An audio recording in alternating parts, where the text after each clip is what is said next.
a very touching story because she and her mom would go over there and bring food and sit with Baba. And then after she, when she got in her early 20s, she moved to the Union of South Africa. And, years and years went by, and she forgot all about that period. And then only maybe 10 years ago or something like that, someone tried to persuade her to go to Baba's tomb. And the moment she went in the tomb, it all came back to her. Oh, beautiful. I mean, it's a beautiful story. All of that time, because she was away for so many years, she came back, and all those moments with Baba all came rushing back. And she is, completely with Baba. But this is, she probably was in her 50s from her, late teens to the 50s. 50, let's see, probably 30 years later, 35 or something like that. But anyway, if I see her on, we'll try to get her. Oh, for sure. To share. That reminds me of Julia Margaret's story. Who? Yeah. Because had met Baba as a child, of course, and then like decades go by, and she happens to be in Myrtle Beach for some entirely different reason. Yeah, and I remember. Yeah, that she came. Wow. And something just drew her. She had to go into that nice green space, and she starts telling whoever's at Gateway that she's the daughter of Dr. Burles, and everyone drops everything. And then she got whisked right away to meet Kitty, who was still alive, I think. Something like that. And she was immediately treated as royalty, and she was like, what the heck happened? I'm just like walking into this place. No. Yeah. She couldn't remember all the stillness of that time until things kind of came flooding back. Yeah. Similar story. Yeah. Yeah. One day a couple of ladies, dignified ladies, showed up at the center. And I was, giving them a tour. We were going around in the golf cart. And it turns out that these two ladies, their father had died. And they were going through his effects. And they found that he had this brother who was kind of like really not known to them. And they managed to get a videotape of would have been their uncle, who turned out to be Padre. And and they howled with laughter because no one ever talked like their father did except Padre. But they had, when Padre's younger brother, I guess he was younger brother, went to see Baba back in the 20s, and he was asking Baba about being a projectionist. And Baba kind of gave his okay, and he moved to America. And he was down in Louisiana and all these years. But his connection to the family was Colonel Irani, because Colonel Irani was Mara's uncle, and also Franny, Padre's mother. So they had that whole side. And so Baba was not mentioned until after their father died, and then they discovered, well, there's this other secret history. So they were really basically, I would say, the cousins to Meru, Meru's cousins. But they had gotten into Ananda Marga. That was their approach. But very, very mature and thoughtful ladies. And I happen to take the liberty to say, your uncle was one of the foremost disciples of the Avatar. They were very good. They were.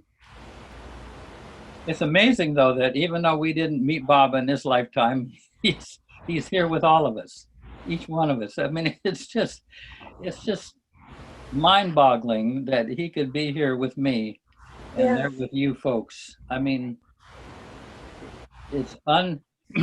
there was one perfect master after realization, and he was a poet.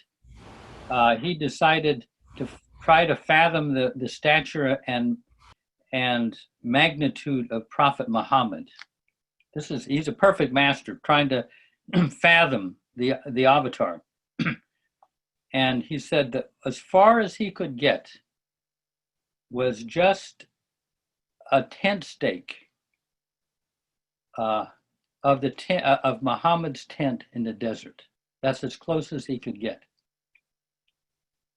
Because Baba in creation is so vast compared to even a perfect master. Even though a perfect master has infinite knowledge, power, and bliss, Baba is with everyone personally. And a perfect master just not able to do that. So we have hit the jackpot. Jeff, I was remembering when you were talking about walking around on your hands.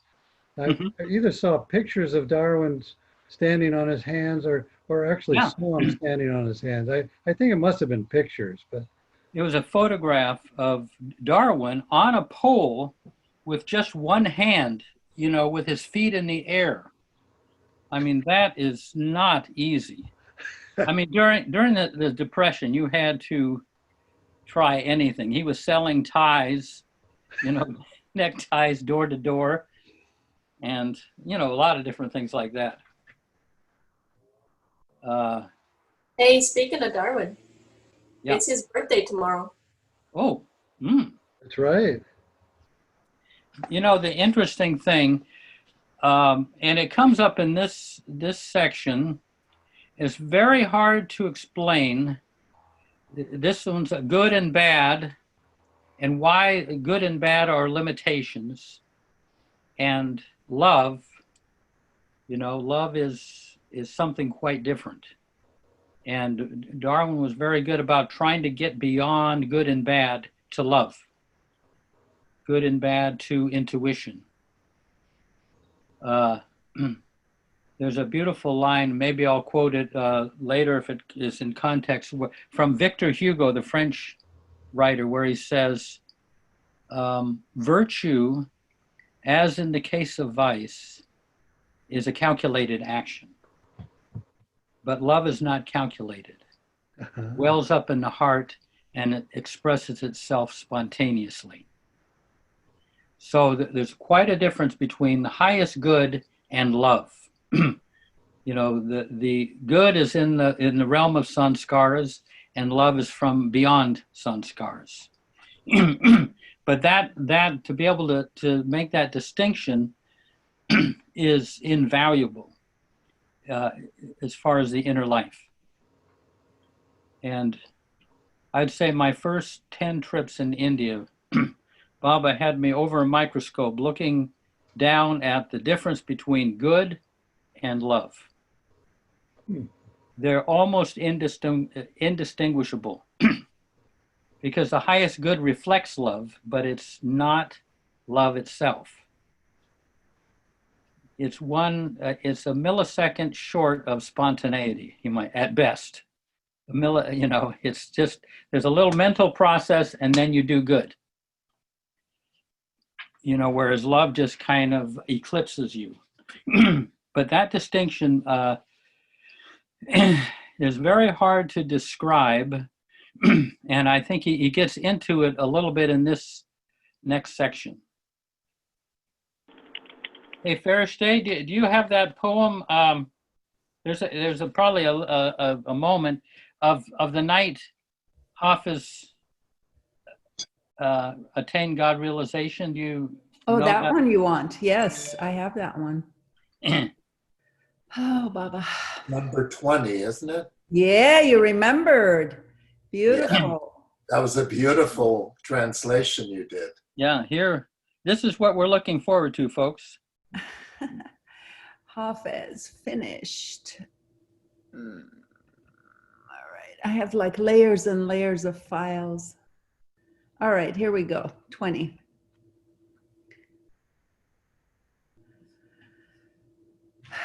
By the grace of Allah, what fortune I possess tonight, because my beloved suddenly came to me tonight.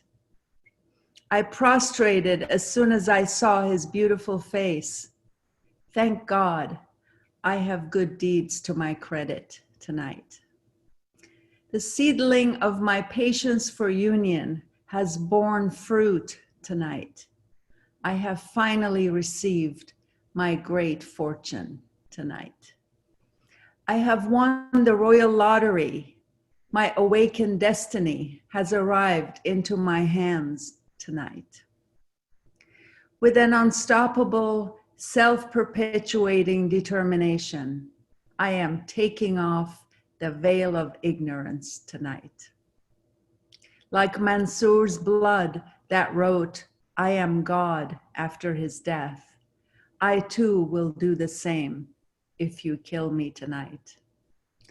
I am the deserving one. You have the blessings. Give a well-deserved tithe. I am agreeable tonight. I am afraid Hafez may be annihilated from the bliss I am experiencing tonight. Yeah. Ooh, lovely. That when Darwin was, when Baba asked Darwin to come down in 1948 to help develop the center. And his job was to get the flooded areas from the highway and drain that off so that a road could be brought in from the highway into the center itself. That wasn't possible before. So he worked on that. But at the end of each workday, he would go to where Baba's house was going to be built. It was just staked out at the time. And he would go to a certain place on the bluff and look toward India and think of Baba. And he felt a communion. He felt Baba's presence there, but he was never 100% certain, that this inner contact was happening.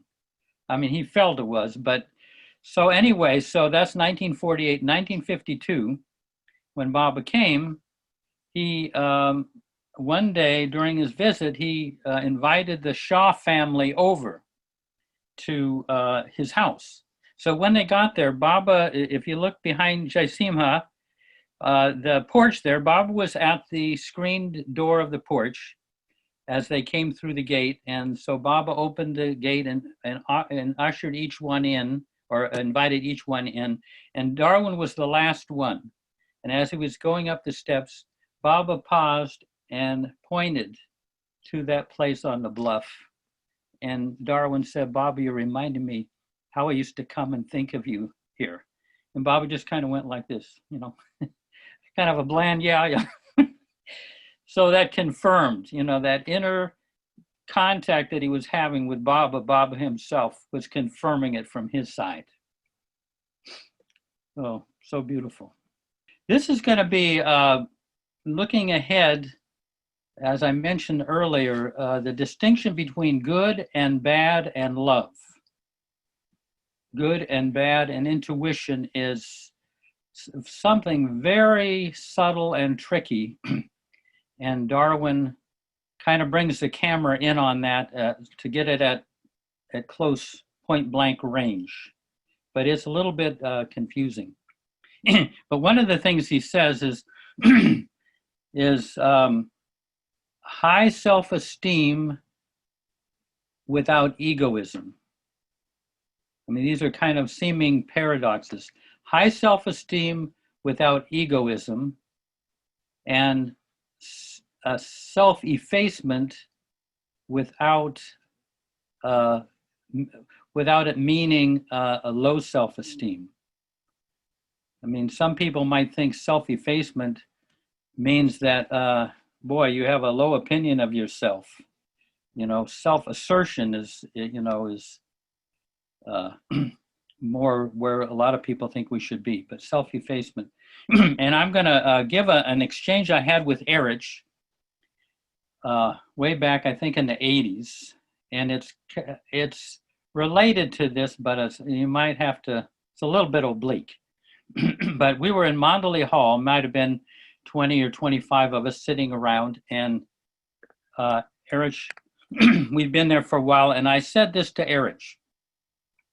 I said, we all know how Baba treated Bao Kaunchuri. You know, he was always finding fault with him. He could never do anything right, and months go on, and Baba's picking at him and all that. How did Baba relate to you? You know, what was your relationship to Baba day to day? And Erich was like very, very thoughtful, and he said, Baba was always very good to me. I had self-knowledge. And inside I thought, oh my God, what are you saying, Erich? But immediately said, I knew that I was a scoundrel. And whenever I did anything wrong, I knew. And I would look over at those all-seeing eyes of Baba's, and I knew that he knew. So what was there to say? I'll say that again, because I mean, this is, so I had self-knowledge. I knew that I was a scoundrel. And whenever I did anything wrong, I knew. And I would look over at those all-seeing eyes of Baba's, and I knew that he knew. So what was there to say? Bao came to that understanding later on. But what I gathered from that at the time is that Erich is saying that Erich in himself, if Erich is just left to his own devices, he's going to be ultimately selfish. But because he has Baba in his life, because Baba's in him, he winds up being one of the most loving people I've ever met. So, but he's making that distinction that the ego of the Erich, the ego, is going to live for itself. But when Erich is effaced by Baba, you know, then you get the love coming through, and he becomes a vehicle. So Erich, you know, even though he said he was a scoundrel, he did not have low self-esteem. You know, that didn't.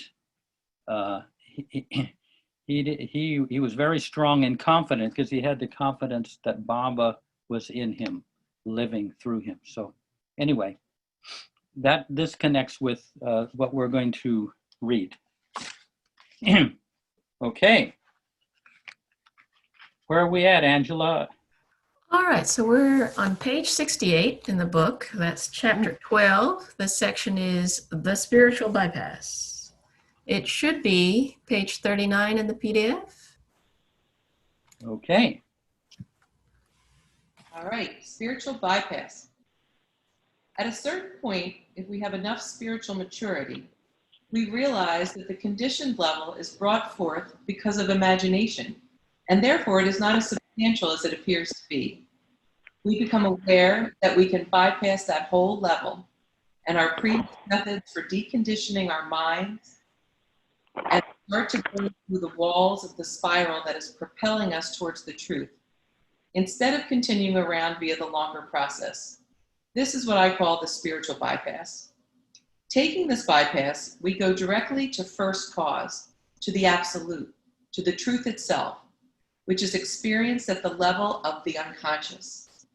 This is a major step in the conquest of the unconscious that Meher Baba describes. This is what the activity of grace is. This is what direct effort is. But we have not attained absolute truth itself. We have made an effort in that direction. It is the nearest we can get to the truth through our continuing process of refinement. It is like being asleep and having a dream in which we are very much engrossed, and then partially waking up and realizing, I don't have to go through all this. I can wake up. And it all dissolves. The heart gets cleared up, cleansed, so the pure light can flow through the heart center and pure truth can be asserted. One then enters fully into the love realm.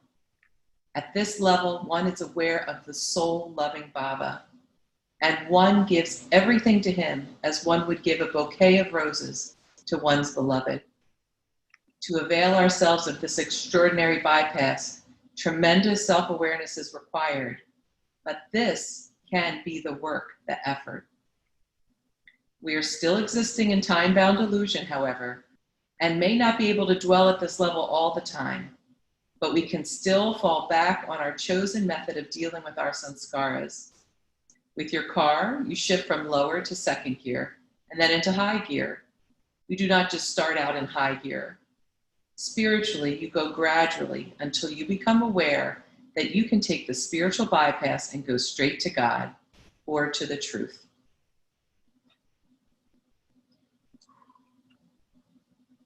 Any questions or anything to share? This would be if someone has an example of taking the spiritual bypass rather than to take the local train or whatever, take the long route. What I felt when I was reading that was an experience I had today with a supposed problem that I was going through and feeling all bound up. And I love the salad plate analogy of keep giving things to Baba. You don't think you're doing anything, but I tell you, I think I got to the bottom of at least this tiny salad plate issue, but I just went to Baba like it's all yours. And the sense of lightness and freedom and joy and laughter and perspective and compassion and love that moments before I was with. So that's just what I felt when I was reading. I don't know exactly what that means, but I thought, well, maybe that was the last salad plate, at least for today. Yeah, very good. Yeah. Any other, reminds me there were two people on my first trip to India. They had a $60 a day heroin habit.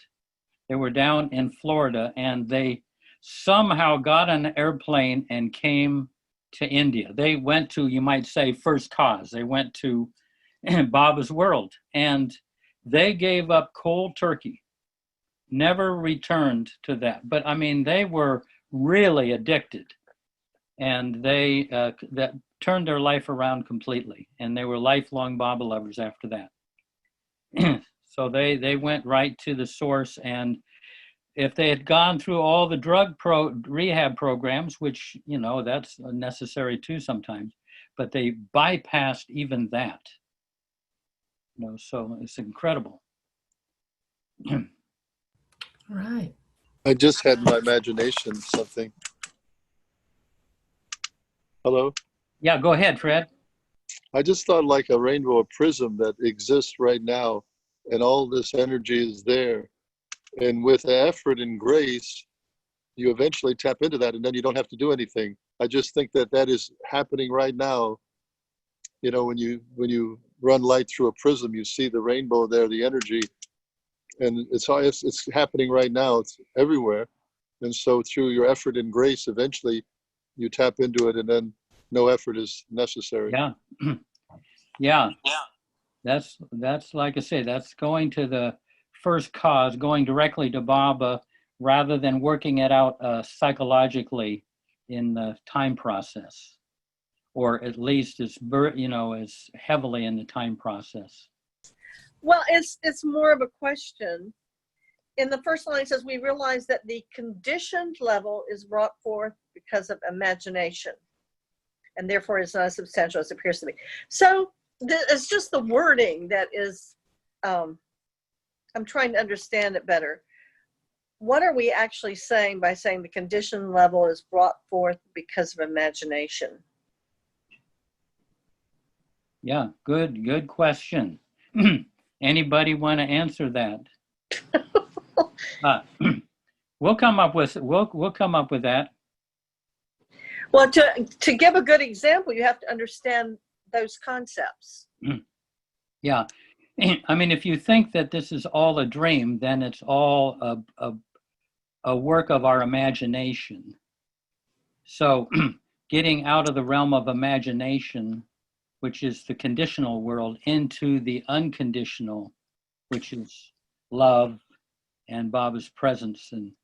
And but is there anybody? Well, there are maybe some more questions, and then someone may respond to you on that.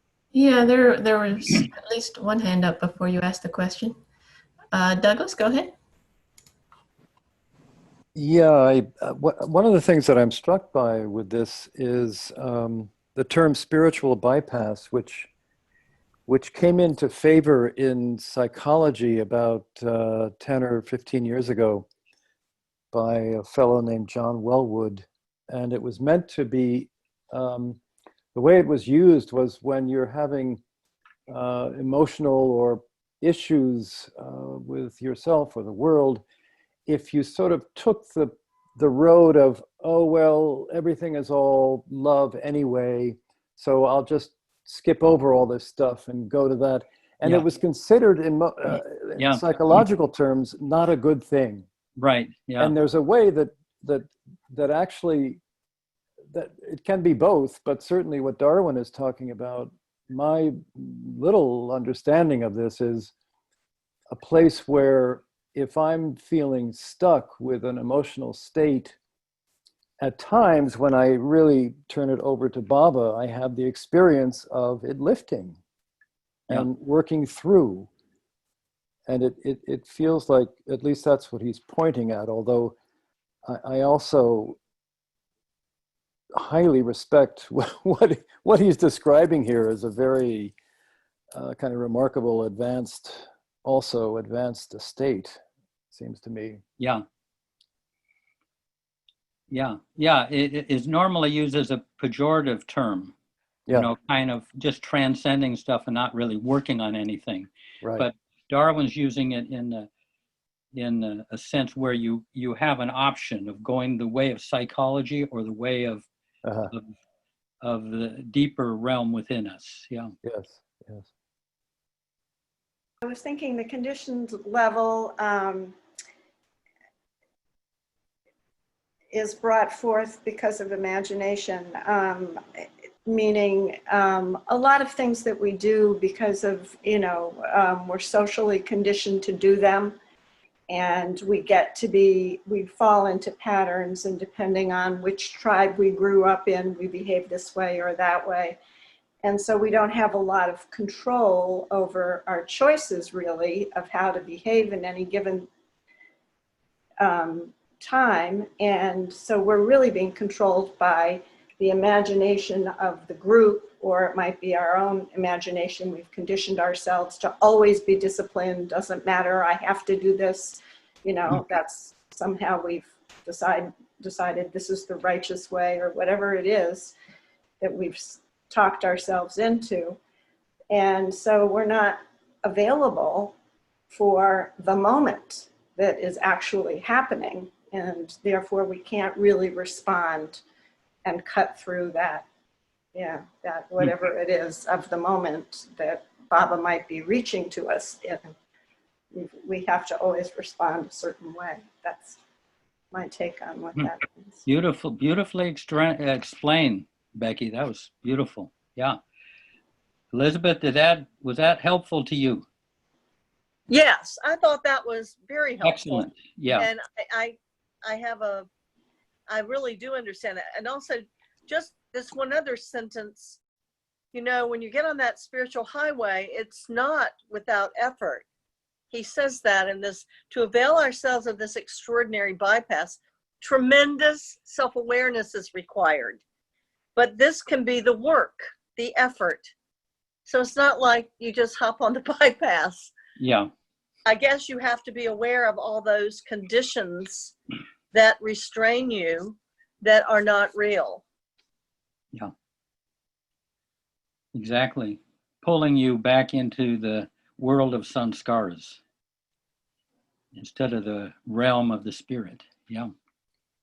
When I first read that, I didn't understand that. It was like, how can you do that? And what is a bypass? Bypass is going around things. And that didn't sound right. But now, I think it's different. That energy to get around the bypass is this grace. And the more you can experience Baba and have a conviction, the faster you can make that shortcut. Does that make sense? Yeah. But you have to do it by really focusing on Baba. Yeah, it's like taking I-95 around Washington, D.C. Yeah. And bypassing the politics. It's getting a helicopter and go over. Okay. Angela. We got another hand up, Oh. Mike. Um, There you go. to me, the spiritual bypass is simply going to Baba, and the effort required is in knowing exactly what you're giving to Baba. And can you hear me okay, Angela? Yeah. Ma'am. Okay. Baba impressed upon me early on that all I need to do is be clear. My effort is in being clear about my position with my sanskaras and getting to a point where one after the next presents itself as something very undesirable and a block to my loving and being conscious of Baba's presence. And when I can get to that clarity, all I have to do is remember him and say, Baba, here, I've formed it. It's clear. I know it's happening.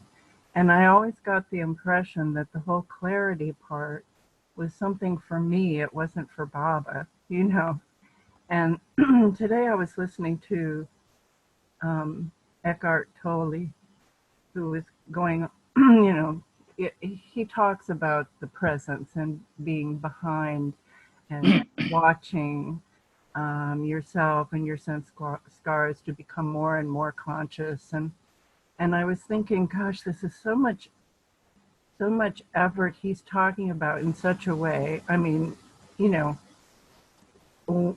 terms of, it was like doing it yourself, trying to get to higher consciousness all by yourself. And I thought of this very phrase from Darwin of the spiritual bypass. So I'd been listening to it for 45 minutes, and agreeing with everything Eckhart was saying, as, yes, you do this and the breathing and, true. And then it was like Baba was saying, I'm right here. Just think of me and you're there. And I think after a while of just really loving Baba, remembering that he's there always in a very, very personal way, small and large, that it just happens naturally that you can just turn to him. It's not, even an I-95 bypass around, it's real, like a hop into his arms. And, but the consciousness of what you're giving to him is like the effort. Anyway. Beautiful. Yeah. It was really interesting for me to hear this because I just had this whole little thing happen around that sentence with him today. And that's just my experience. Yeah. Excellent. That's plan A. That's what I go directly to Baba. Rosalie. Anyway, I would say I had the grace of a bypass in India, sitting on the porch with Mara.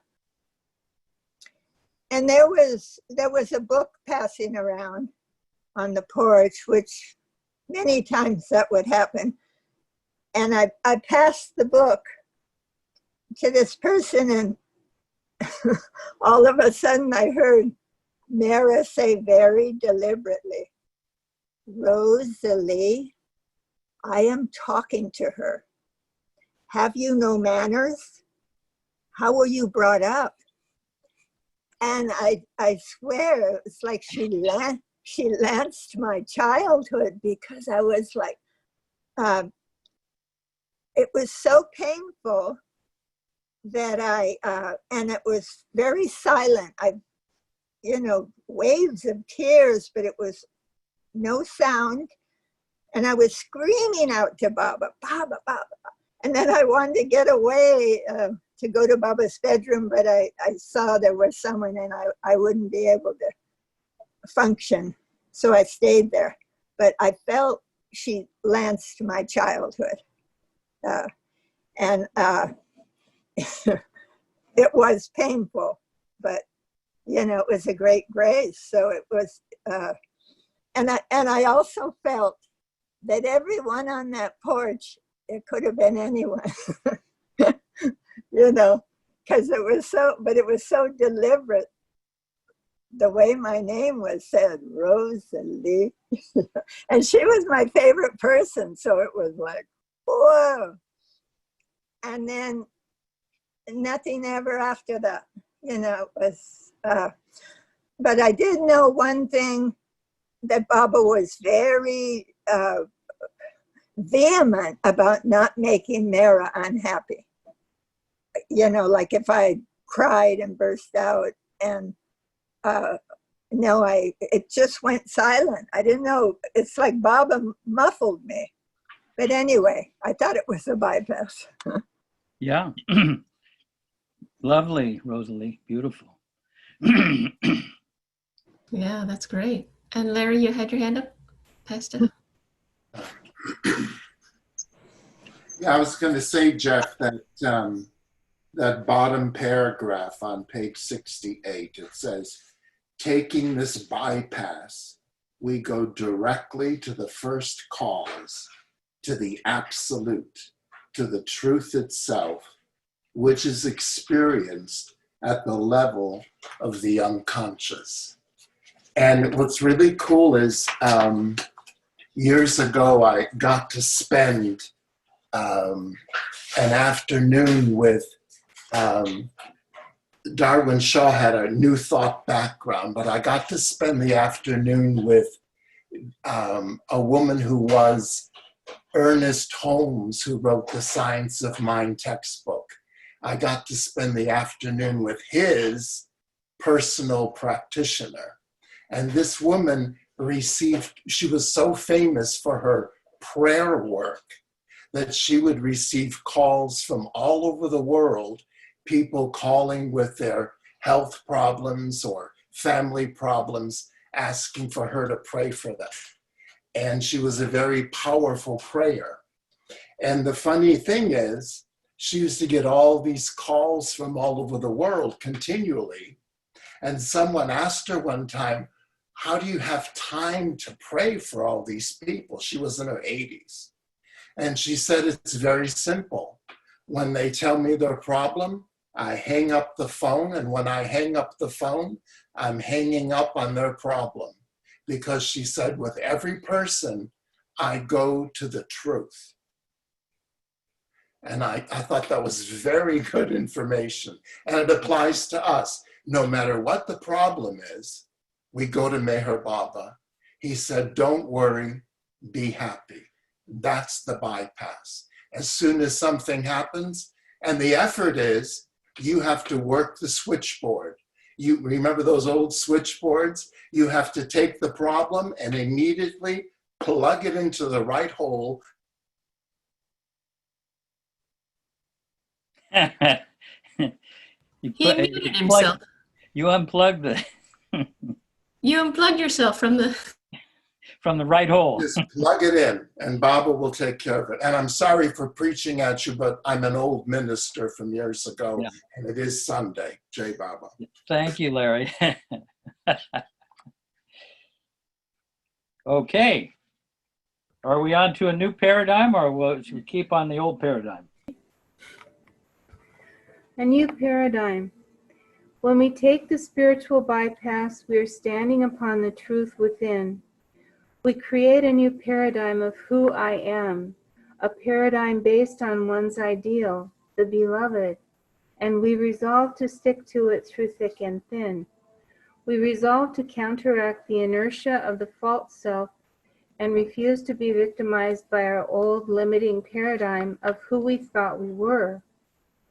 We live a kind of double life. While dwelling consciously in the unconscious, we have to be rational and function normally in the world. We have to live and assert the truth, and yet at the same time live in the world in right adjustment to it. Baba himself is there to help us do this.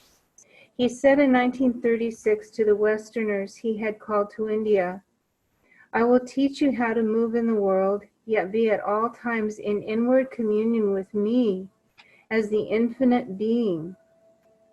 I feel that this applies to each one of us in accordance with our capability and interest in taking the spiritual bypass. We can learn to live at the inner level all the time. It is restful, like getting beyond the choppy waves to the deep, calm sea. Dwelling in the unconscious consciously, we experience stillness, peace, and fulfillment. But the main thing we experience is divine love. Continuous oceans of pure love flow through our hearts. We leave the I far behind. However, we must remain vigilant and be aware of surreptitious sanskaras slipping in from all directions. If they do intrude, bring them into the stillness, where they will dissolve into nothing, like salt dissolving in water. If we make these efforts with the Master's grace, our ideal will manifest and become our reality. Someday, when we get through with all of this, we will discover that all along we have been dwelling in the kingdom of God. Ooh, beautiful. Any comments on that beautiful passage? It's incredible how Darwin wrote these things just in his 90s.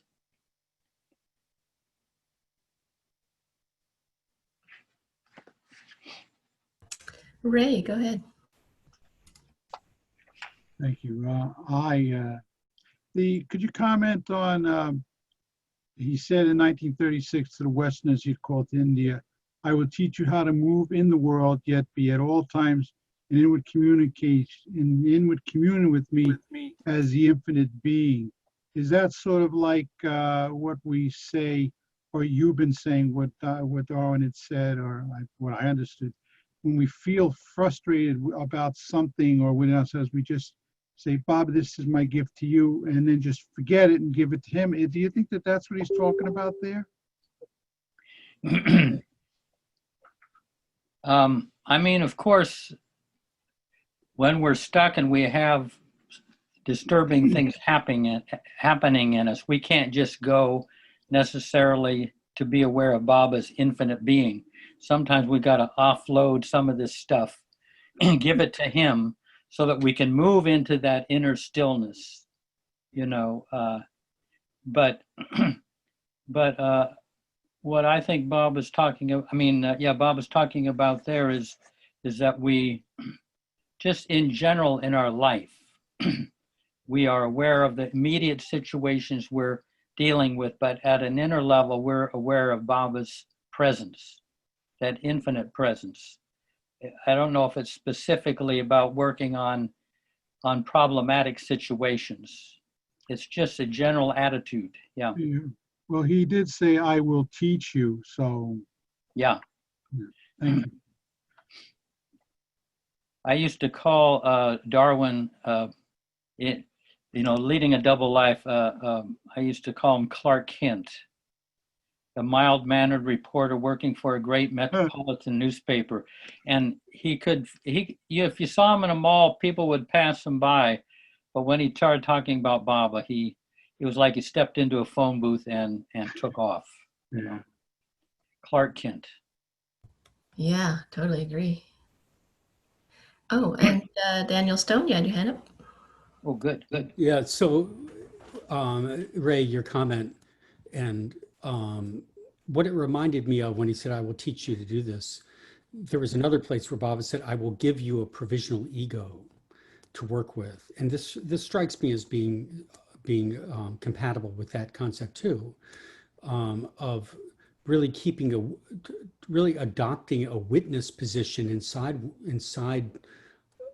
myself. I'll speak about it personally, a witness position of really trying to separate out my own awareness from my identity with my actions. And that is really what the provisional ego is about, as I understand it. And I think that when Baba said, I will teach you, I think that was the manner of his teaching about that as I understood it. And both of those things were said at about the same time, just to say when the discourses were given out about the provisional ego. It's roughly at the same time that Baba was saying that. So that's how I take it. Yeah, very clear.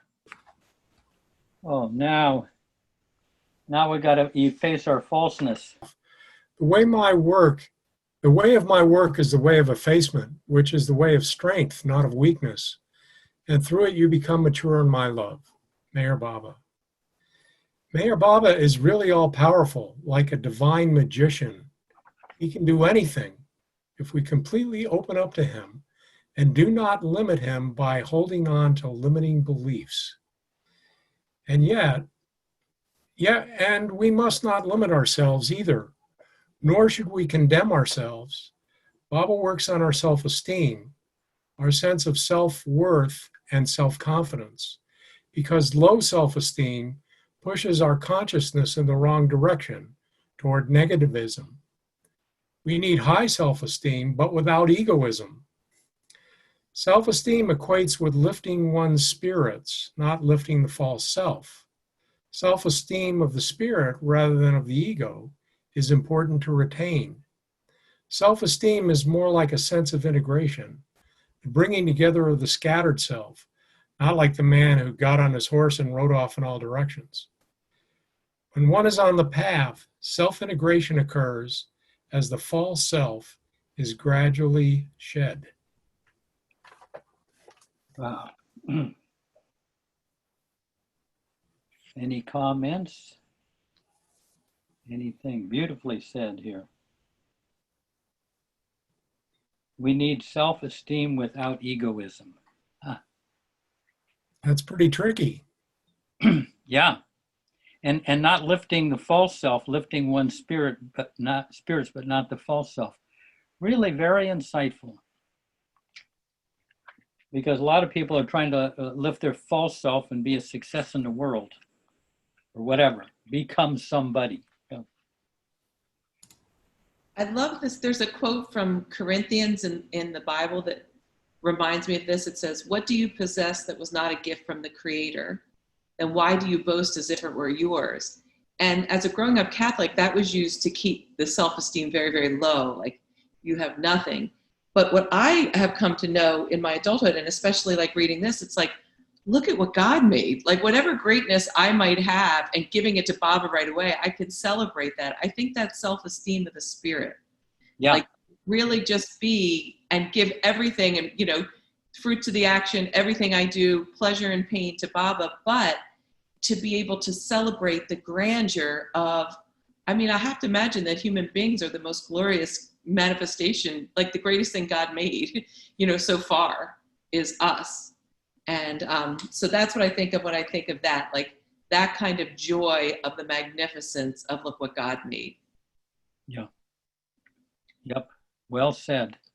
Just say something. I remember also Darwin mentioning that with this dichotomy that's so tricky of self-worth and self-confidence and self-esteem, but not with the ego, he mentioned that we should be like an electrical wire so that we pass the current through, but we're really not responsible for the power that comes through. We're just conduits from Baba to the world. Excellent. Yeah.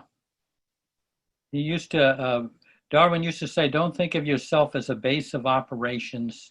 Think of yourself as a conduit or a vehicle. Entirely different paradigm. And if you're a conduit, you don't take credit for things. This song came to me this morning rather than this song came from me. Quite different way of viewing it. Yeah. I really love this this passage. It's the second paragraph, but self-esteem equates with lifting one's spirits, not lifting the false self. And, for me, it's such a simple litmus test. Self-esteem feels good. it feels true. You're not efforting to find self-esteem. It's the truth. Egoism is trying to convince myself of something, struggling because I'm feeling inadequate. So I struggle to create a false, quote unquote, truth, and it never, ever feels good. I had a situation with that yesterday. There are family dynamics in my life, believe it or not. And I was feeling excluded by some family members. And my ego got hurt. And I went right into self-pity and building myself up in my mind, which doesn't work. It was efforting and struggle. And it was painful and not feeling good until I just gave it to Baba. I couldn't really stand how bad it felt. And it was lifted and there was sweetness. And that's the litmus test for me. How does it feel? Thanks. Beautiful example, Betty. Thank you. Hi, this is Marion Lewis, New York City. I can see everyone, but I have a patch on my head and I didn't want to appear with that. So I'm talking on my phone and this is so wonderful. And so I wanted to make a comment, obviously not analyze this whole thing because it's so profound. And I'll just share a part of what in my process, because here in the paragraphs, it's about self-esteem, a wrong direction. We need high self-esteem and lifting one's spirits, not lifting. So a word, I have kind of a shortcut for me, that in order to know who I am, I have to know who I am not. In order to know what I want, I have to know what I don't want. So it all has to be in my face, kind of. And I'm reading this here. Baba works on our self-esteem, because low self-esteem, well, I have to know where I have low self-esteem without indulging in it. So to me, I call it my observer. First, I'm all tossed around with emotions. That's in the psychological level. And then because of all my past work and digging around on myself and Baba's help and transformation, I'm able to step away and notice, oh, my observer shifts in. And then I can start really my conversation with Baba before I step into aligning with Baba's highest and using my, as they say, provisional ego. And I'm always saying Baba's name, but to me it's a shifting around between states of consciousness, and the most aligned with Baba is the unitive state where there's no duality. But meanwhile, I kind of flounder around in the world of duality, and my observer helps me get to what it is that's in my face that has to be released and let go of. Thanks. Yeah, very beautiful description of that whole process. I know Darwin used to say, the deeper the feeling, the deeper the healing. So feeling these things and then releasing them and then dropping into Baba. That's often the way, my way, I have to do.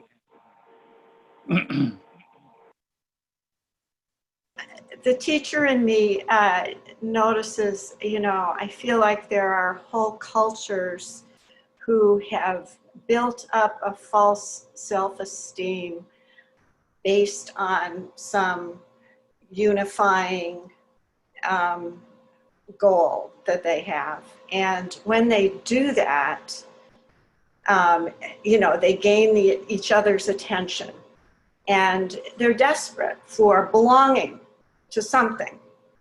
And have not got that wonderful observer that Betty was able to describe. It's like, I remember realizing that our judiciary is essentially, the judiciary built into the Constitution is supposed to be that observer that can stand outside of the argument that's going on, all the different arguments that we go through within ourselves. And I'm just thinking that in our culture right now, helping people to find the observer in themselves seems to me to be critical. So for those of us who are working on that and, are involved with other people, it's like I've just, there's just no point in having an argument that doesn't help at all. To help somebody observe themselves in their opinions is a whole different thing than to go back and forth with opinions. It's not going to go anywhere. So I keep watching that in our national conversation or local conversation, whatever it is. Yeah. Well said, Becky. That's great. So true. The path of self-effacement, our illusory existence, is maintained by our belief that we are the body or the personality, but in reality, we are nothing. Meyer Baba once gave a discourse called On to Be Nothing, in which he said, to be nothing means truth. When your being is not, you are God, but the ego still asserts itself, and that is why self-effacement is so important. We combine the opposites of self-effacement and self-esteem in order to move towards nothingness. It seems paradoxical, and in a way it is. One is nothing, yet beyond the opposites, one is everything. Too many people think of effacement as something negative. The fact that we are nothing is a positive strong point, and self-effacement should be practiced in a positive light, keeping the self out of our thoughts and allowing the spirit of Baba to come through. Of course, we must start with integrity of purpose as spiritual aspirants, and this requires taking a different road than that traveled by a worldly person. Following the path of effacement while maintaining self-esteem involves a lot of work. In 1962, at the East-West Gathering in India, Meyer Baba had me read out a message from him called My Dear Workers, in which he said, the way of my work is the way of effacement, which is the way of strength, not of weakness. And through it, you become mature in my love. So this path involves developing a more selfless attitude. The hallmark of spiritual progress is through self-effacement rather than worthiness. When our awareness that we are really nothing comes, our awareness that we are really nothing comes the realization that we do not have to try to be anything anymore. We finally decide to give up the futile pursuit of trying to become something.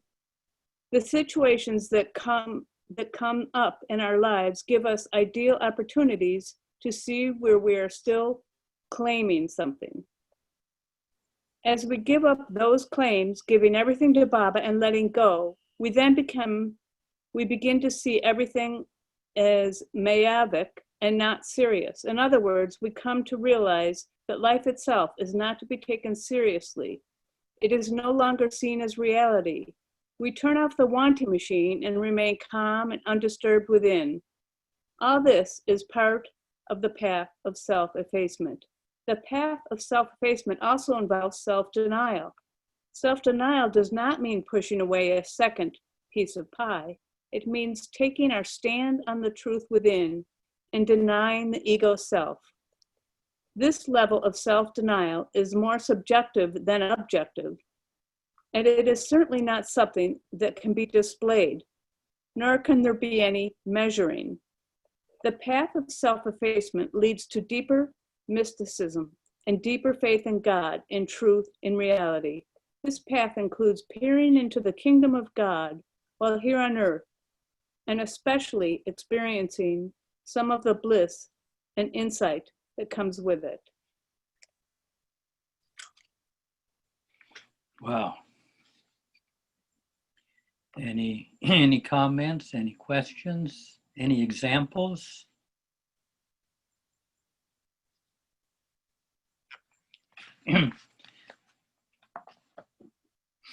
One thing that Baba refers in his writings in quite a few places, where he refers to taking your stand on the truth within.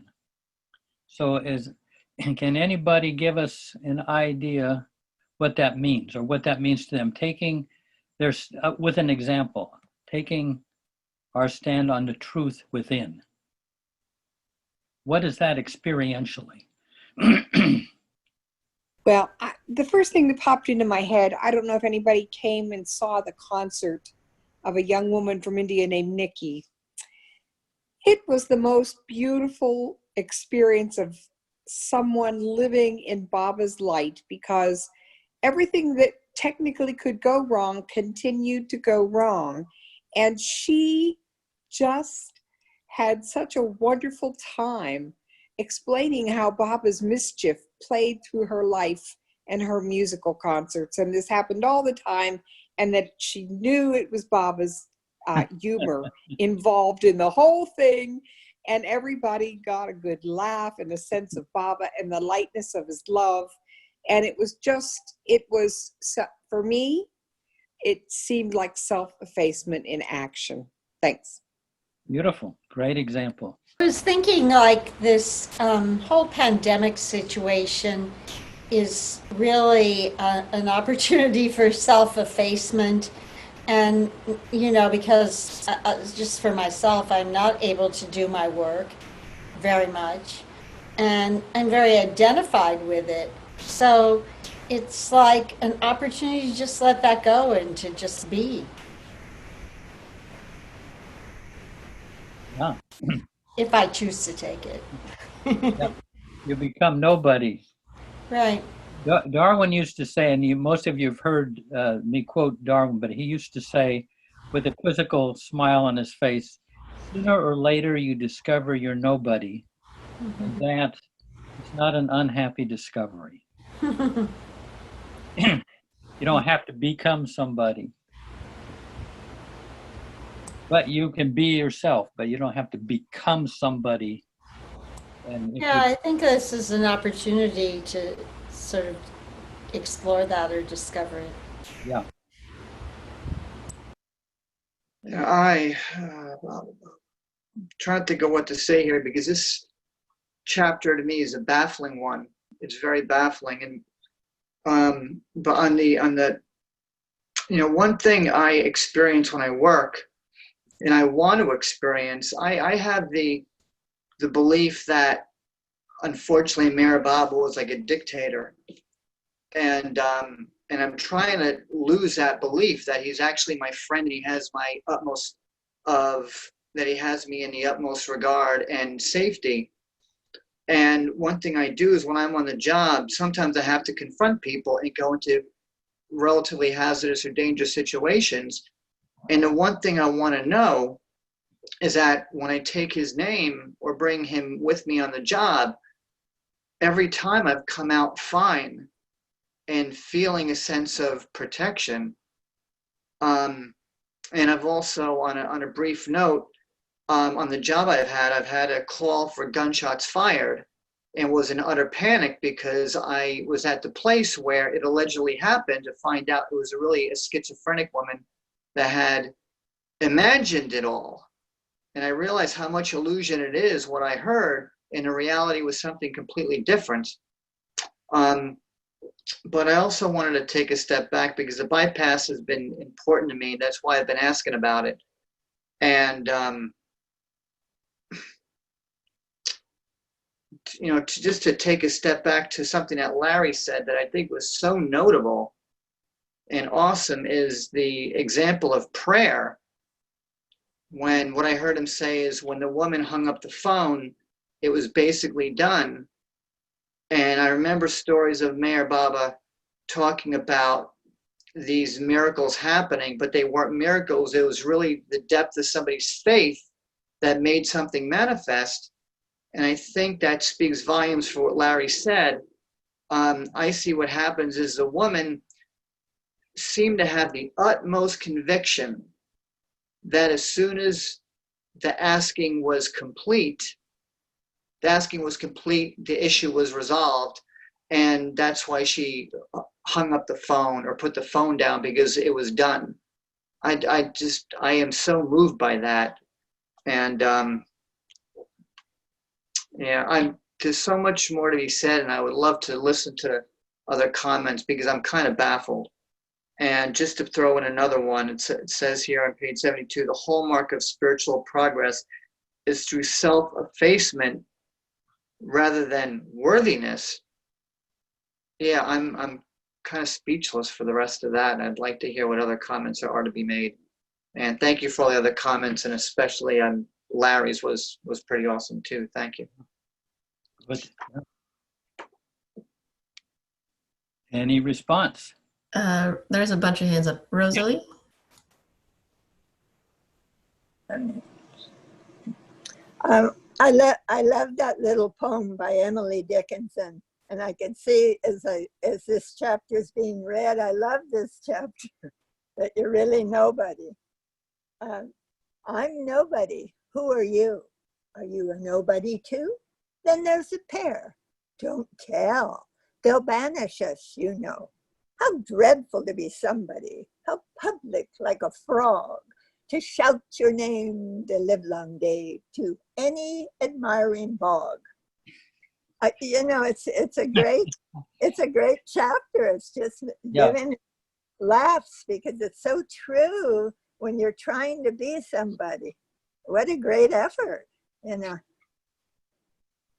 And Jeff, didn't you say that Darwin shared that he had met Emerson?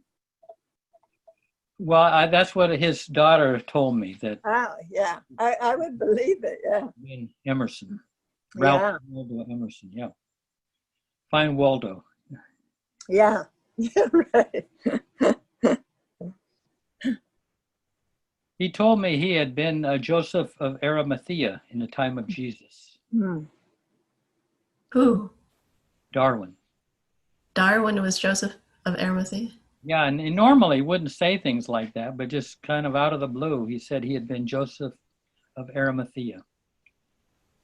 And it was on his property that the sepulcher of Jesus, that's where he was so-called buried.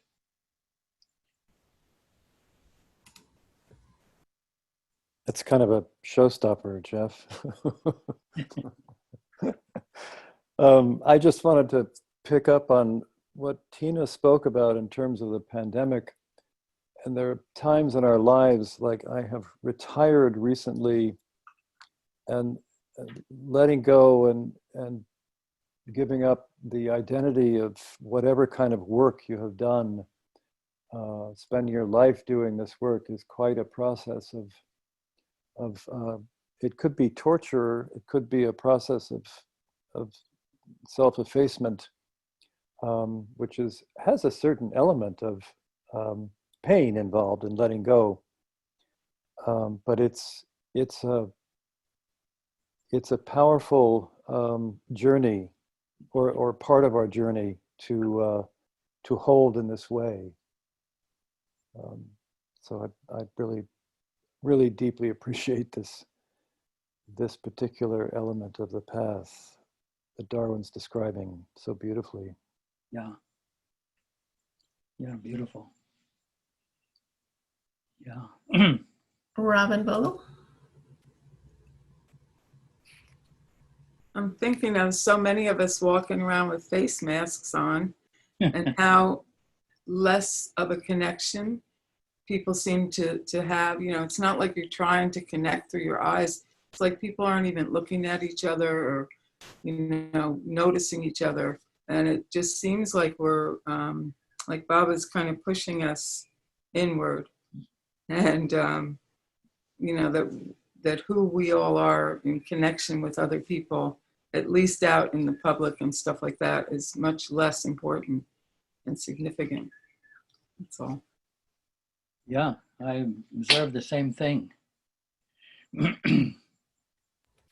Yeah, that's an interesting. Sort of effacement. It's like we're effacing ourselves. Yeah. Along with That's defacement. No. Yeah, right. Defacement. Jack, go ahead. Yeah, interesting, Robin, you brought that up, and because as far as I personally am concerned, self-effacement for me is the one main area of work in getting to the point, wherever that point is. That's something that the erasing of oneself, in the sense of saying that I'm nobody, I know nothing. But that particular energy was brought home to me in 82 when Baba came into my apartment and slammed me into the floor. What I got from that experience in the dream, an afternoon dream, was the developing an awareness that to try to stand behind myself and observe myself in action, which is very difficult to do when you're faced with something that just kind of sucks you right into it. And my feeling about what Darwin is writing about as far as the unconscious is kind of dealing with the everyday happenings in life. What I feel strongly about is when you're dealing with Baba, don't forget we have been given full consciousness. That's been given to us as a human being. And I find, for me, dealing with Baba on the level of the supraconscious is some place that I long to constantly be. And that's in the area of intuition and inspiration. Those two factors are a driving force whenever I'm dealing with Baba. And and that to me is an area that it needs a lot of cultivation. Yeah.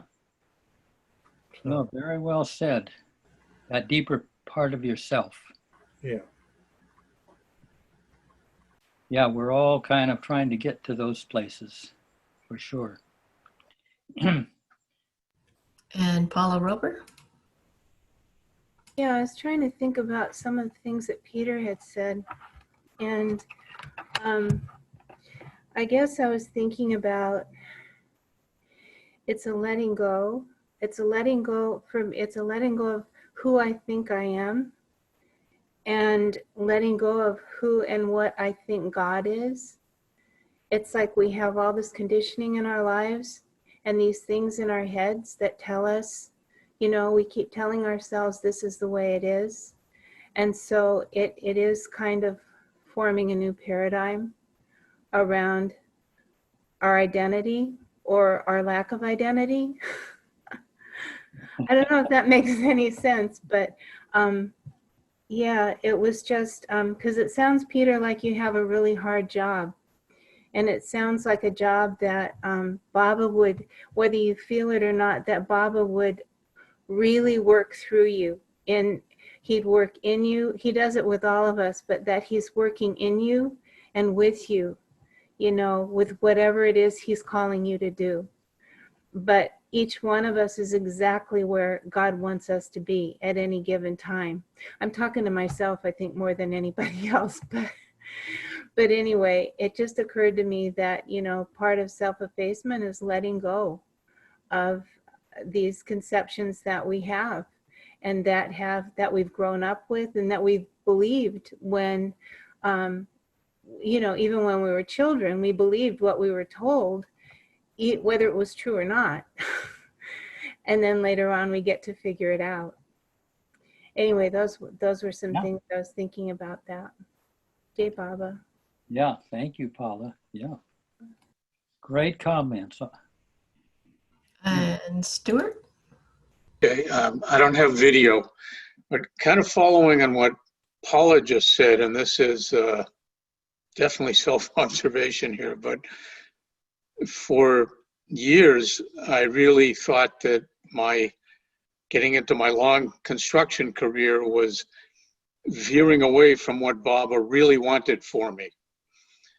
But I brought my heart into it and ended up developing a intentionally cooperative way of working, and got encouraged to actually share that. I was told it's very unusual, and I ended up additionally becoming a mediator 20 years ago, and I thought, oh great, okay, now this makes sense. Here's my new career that Bob has guided me into, and a lot of effort into it, and never have been able to really gain any traction with it. And construction just kept coming along. But interestingly, because of the pandemic, since April, I've had these totally unexpected opportunities to lead webinars of my own design about focusing in the heart and love, which takes me to my deepest place with Baba.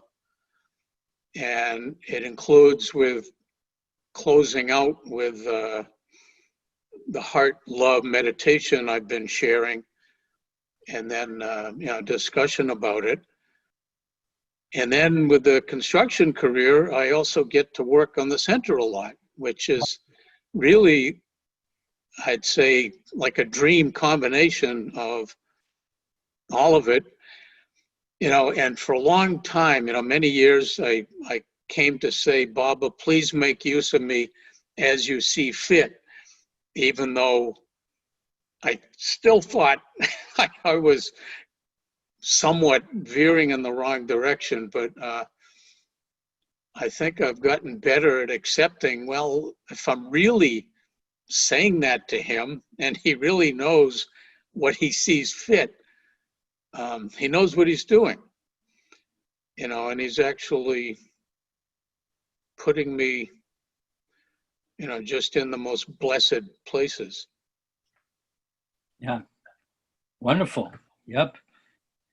No, there you are working on the center. You thought this construction thing was an aberration, and it landed you in a helicopter right on the center, among other things. Yeah.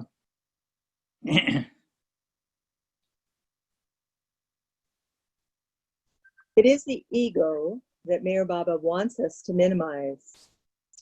When Baba speaks of gradual annihilation of the ego, many people react negatively. One tends to become negative when feeling one's ego being diminished. However, curiously enough, during the ego annihilating process, one can still have self or supreme self-confidence. Our self-confidence comes from knowing that we are approved of by Baba, strengthened by Baba, and loved by Baba. Baba is not judgmental in any way, nor does he hold our weaknesses against us. Instead, he urges us to love him, love God, love the truth, and work towards the truth. As we mature, we develop insight, and we'll be able to see when sanskaras are surreptitiously sapping our spiritual energy. Then we will have something tangible to work on. We can process the past negative programming that has created low self-esteem, lack of self-confidence, and other sanskaric complexes. We will be able to see that they are illusory and need no longer affect us. The degree and type of samskaric activity varies with each individual. Some things are minor, some things are major, some things take years to work out and get free of. And as we work along these lines, our weaknesses will fall away. We are not adept from the beginning. We are learning as we go along, like learning to play tennis. We do not stop when we fail the first time. We keep trying. Of course, this is part of an individual mysticism, not based on doctrine or dogma. We are combining deep spiritual mysticism with practical psychology to create versatile methods we can use for the inner efforts. Our efforts are based on methods we can use for our inner efforts, Our efforts are based on our wanting to take our stand on truth within and on loving and trusting God more and more. Our efforts also include self-forgiveness, and loving the master is the best way to forget the self. When the ego is diminished, we experience more inner freedom and poise, and we can become somewhat conscious of merging with reality, merging with God. By merging with the divine beloved, we begin to experience ourselves as nothing, and we also become aware, to some degree, of the everything, because we experience glimpses of unlimited and timelessness. Around Baba, this would happen to a certain extent as he would draw us into his being. And even now, although Baba is not in his physical body, it can and should happen that we merge in God, merge in the Master. He allows us to share some of his own consciousness so that we can come to identify ourselves, however humbly, with the consciousness and disentangle from the limited I and all other limitations. Self-effacement equates with self-surrender to the highest degree, and it allows us, through grace, finally to merge with the beloved. Merging with him is not something one adds to oneself. It becomes possible only when one is completely effaced. Whew, Jai Baba. Wow, yeah. Yeah, that terribly big on that one. Whew. So any comments on this? Wow, that was a whole journey in itself. I don't know. It's a little hard to even like talk about, and I have talked about it before when we had the meetings at the Circle Center, but it's exciting to read that because I feel like Baba is giving me moments of that experience where, you know, it's like, it just feels like instead of, I guess, having my energy or focus out, it all comes into one place, and it feels like Baba's living through me, and I'm just kind of there. And it, at first I couldn't at all, but now it feels like I can make that happen, but it doesn't last. And like if I start talking to a person, like right now, you know, I don't feel that, but it seems sort of like fairly often I can just sort of come into myself, and that's where Baba is. I don't know how to describe it, but I really like it when it happens. And I sort of hate to talk about it because I feel like I'm going to ruin it, you know, or jinx it or something. But it's such a delightful, it's almost like I don't know how to balance with it when it happens, or, you know, and I just want it to stay like that. And of course it doesn't, but when I read that, it's like, well, maybe there really is, you know, progress. And I think Jeff had said at one point that anytime, or Darwin said that when you think maybe Baba's right there, that he really is. And so it was almost like I was afraid to believe it, but that is what it feels like. And it's just such a good feeling. And then I don't want to name it. I don't want to talk about it. I don't want to ruin it. Yeah. You know what I mean? But I'm sharing it anyway. So Yeah, beautiful. No, Darwin said, I mean, it's not like this happens in the big future. It's happening all along where your own presence is getting dissolved in Baba's presence for a certain period. And then you come back to your, melodrama. And then your presence kind of drops back into his presence and you kind of merge to a certain extent. And this is happening. And, and after a while you get a little more addicted to that, place, which is what we're meant to do. And, you eventually get more and more attracted to that experience, and so that you're there in more of an abiding way.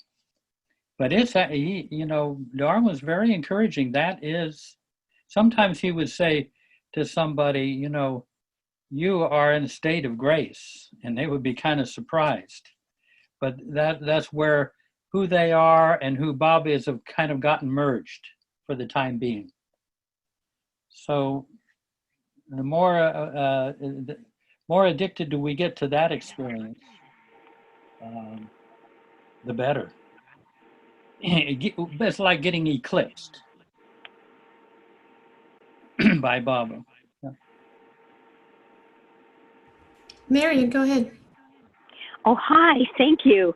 This is so profound in everybody's comments, so I'm only going to pick one little area to just share something that pops out at me. And this is like what Baba has said in the discourses, the psychological is spiritual. And in here says that we are combining deep spiritual mysticism with practical psychology to create versatile methods we can use for our inner efforts. And I find with myself, if something is still confounding me, I'm in emotional reaction, it's like, oh, what's in my, I call it toolbox, that can support me to rely more on what I call Baba within. So there's more acceptance, and I can go through this, because as Baba has in the discourses, in duality, there's two sides of every coin, pain and pleasure, life and death, happiness and unhappiness. I can't go around it. I have to go through it. So I have found that having very powerful questions, giving the question to Baba and putting a period over after it and letting it go, I will get intuition will come to me at the most unexpected times, what to pull out of my toolbox. It might be that the most direct connection with the divine is art and nature. So it's like, get on my bike and go through Central Park. And when I get on my bike and I go down that road and I look at the green, the color of my heart chakra and the sky, all I can say is, oh my God, oh my God, oh my God. And then Baba's name is there running. And then after I'm lying down on the earth and rolling around to align with the vibration of the earth, I am no longer in that conundrum because I followed my intuition, because Baba said intuition is God. So I'm kind of addressing that one little area there of what's in my toolbox, and when I help other people, I help them put things in there they can rely on that will help them shift into this state of grace. Yeah, well said, Marion. Boy, you folks speak so beautifully about all of this. Yeah, we can relax. God, this was like a graduate course, here, and we're between classes. Yeah. I'd like something to read from, this is from Glimpses of the God-Man, Volume 4, that we've been we've been talking about. Make me your constant companion. Think of me more than you think of your own self. The more you think of me, the more you will realize my love for you. Your duty is to keep me constantly with you throughout your thoughts, speech, and actions. They do their duty who, sincere in their faith and love, surrender to me, guided by the implicit belief in my divinity as Baba. Baba is what he is. I was Baba, I am Baba, and shall forevermore remain Baba. Yeah. Yeah, the thing that I was most impressed with when I first met Darwin and Jean back in 1970, they were into Baba's companionship. I mean, this is all the things that the internal work that he did, but they just loved Baba's company. And Baba, I used to feel, just showed up at their house and hung out with them all day because they just adored Baba and he adored them. And that was really, this is a distillation of how I'm sure he got to that place. But their whole thing was the loving company of Baba and the fun that they had. And like I say, Baba would, of all the places on the earth, this is one of his favorite places, just to hang out at 2 Castine Street, Schenectady, New York.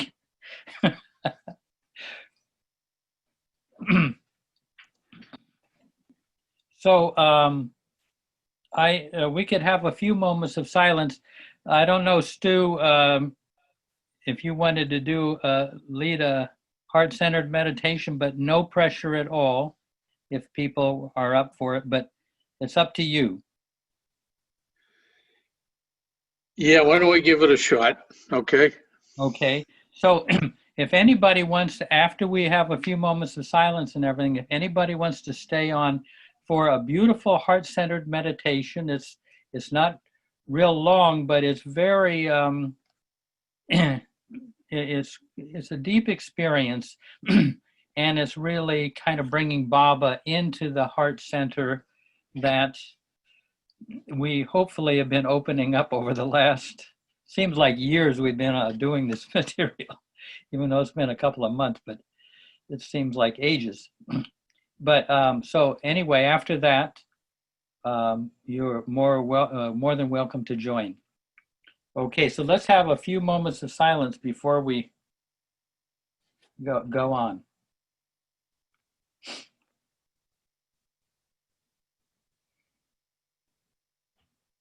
Jai Baba. Jai Baba.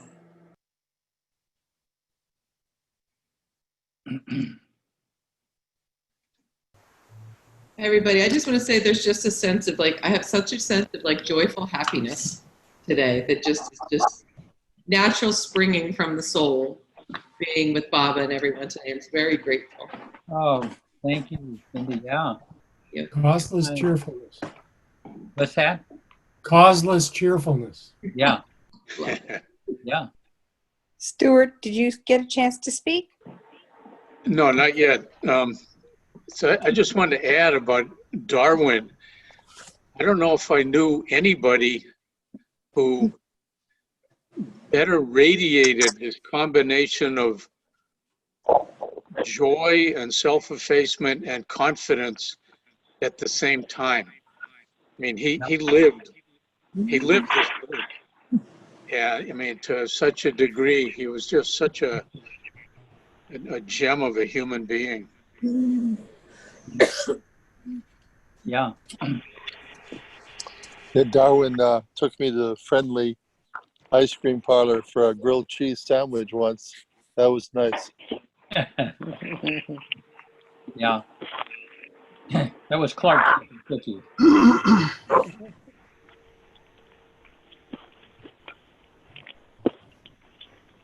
Yeah. Darwin and Jean were big on going to cafeterias. I think it's from having gone through the Depression, just the sight of so much food at one glance may have been.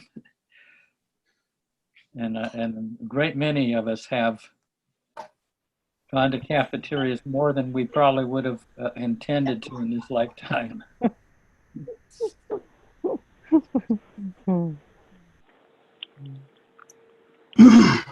And he was very good. He has some great jokes too. He was Jai Baba.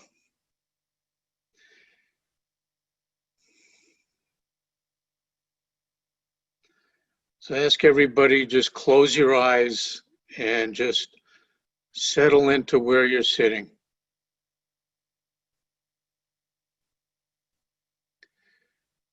And start to take some nice, full, gentle belly breaths.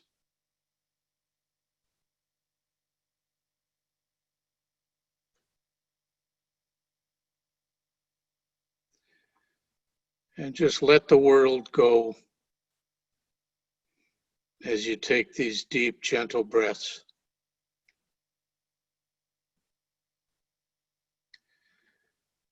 And bring your attention to your heart and your heart center.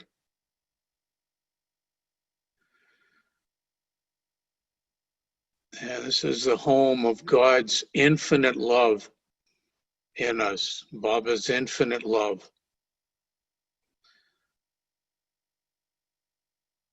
It's in us and around us.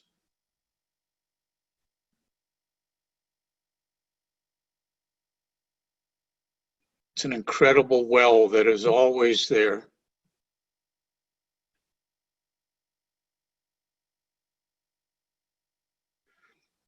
And picture this heart space and breathe into it.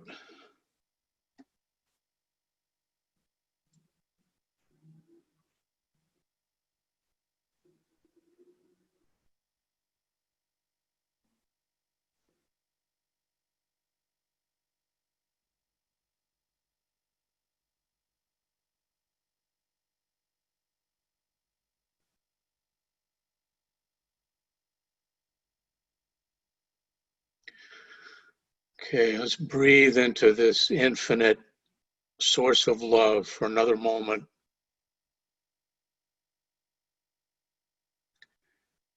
And notice what you might feel and see while being there.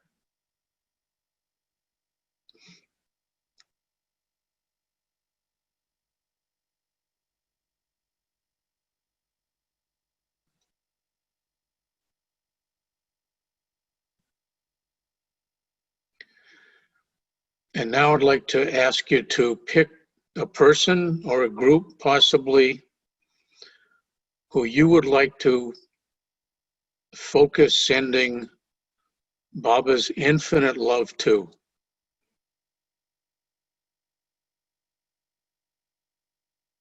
And just whoever comes up in you from your heart.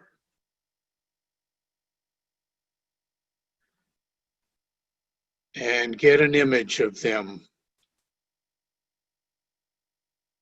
Human beings work well with imagery and imagining things. So see whoever it is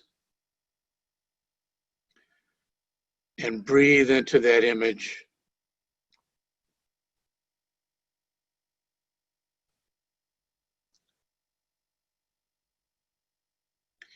And picture their heart center.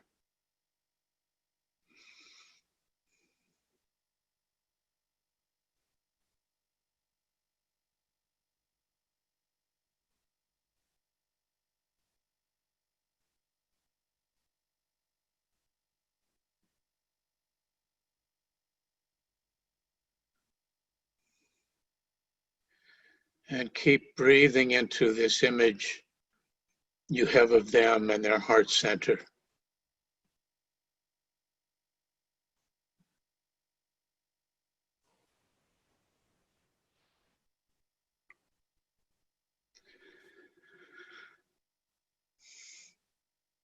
And now start to picture Meher Baba's love, infinite love, is gently flowing into them and their heart. And the heart center, that heart area, that infinite place that we all have.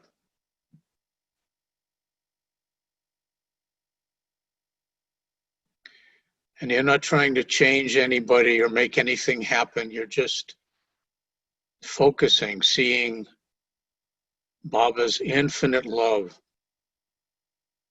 flow into them and their heart.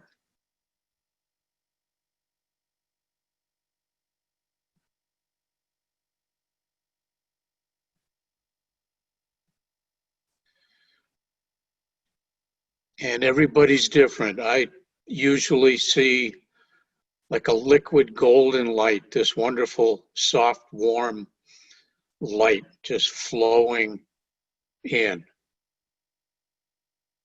So whatever you might see or feel,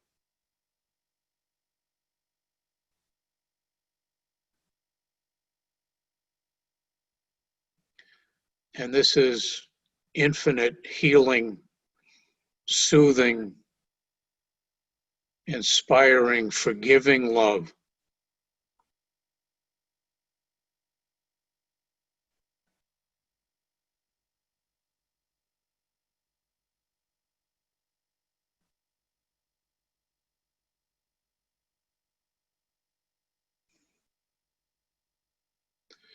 And this is a gift of being able to focus, seeing and feeling this love flow into them.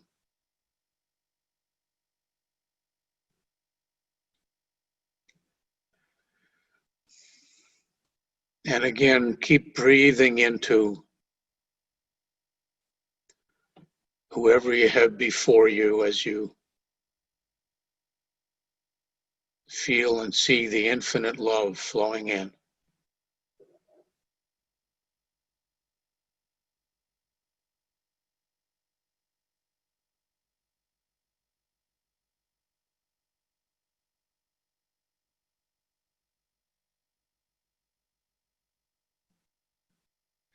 And this love can do wonders, we never know.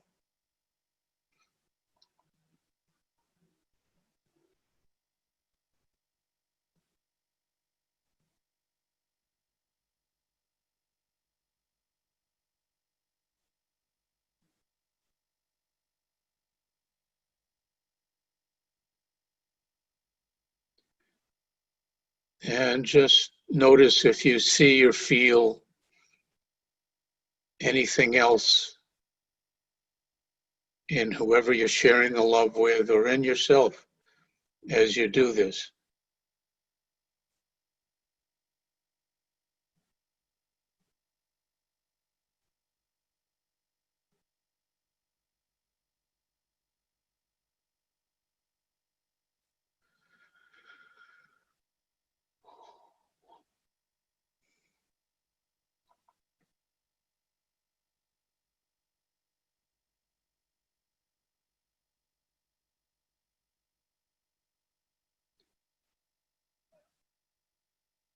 So let's keep seeing this healing, soothing, infinite love flow in for another moment. And know that you can return here again and again.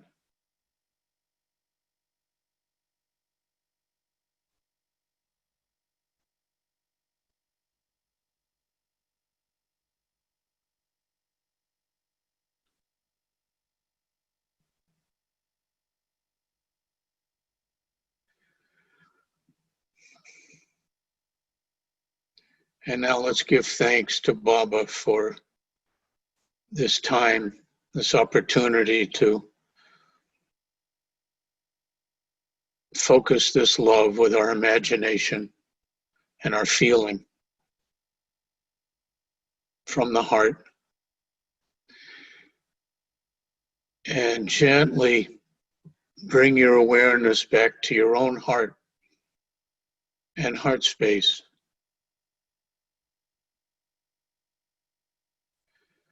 And breathe in there.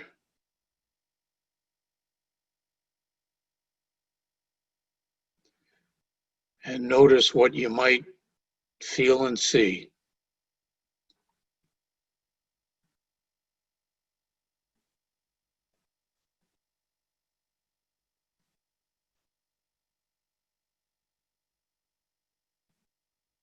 So would your heart like an extra drink of this infinite love? So let's start seeing that. Let's start seeing Baba's love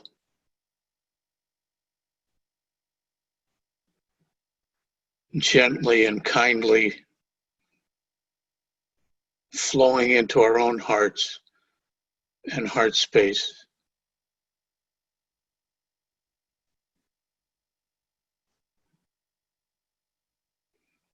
This healing, soothing, forgiving love.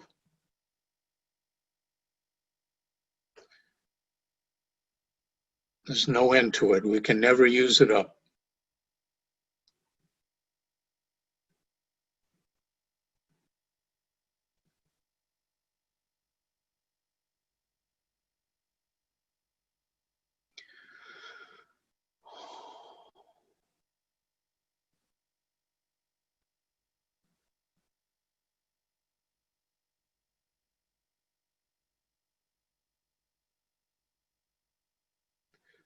And notice if anything happens for you as you see and feel Baba's infinite love flowing in.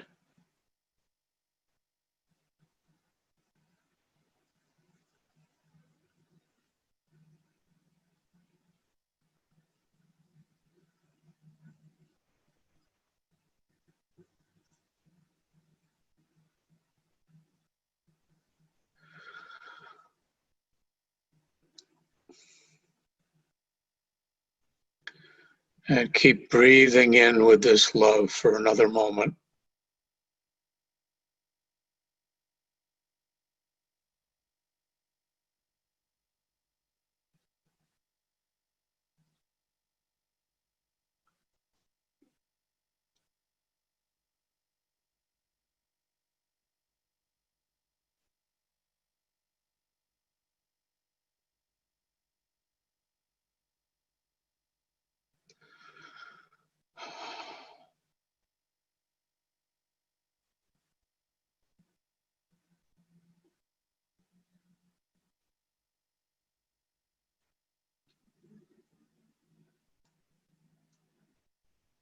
And now let's give thanks for Baba's gift of his endless love for us. And this focus now.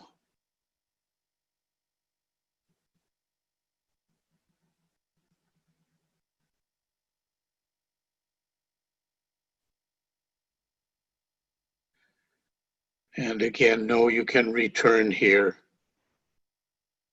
again and again.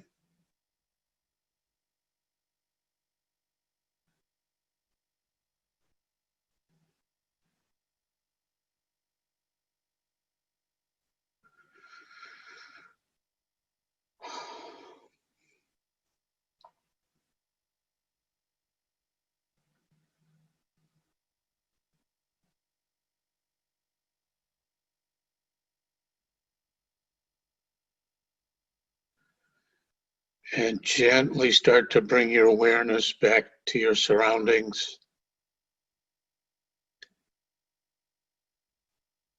And when you're ready, you can open your eyes and take a couple of moments to adjust back.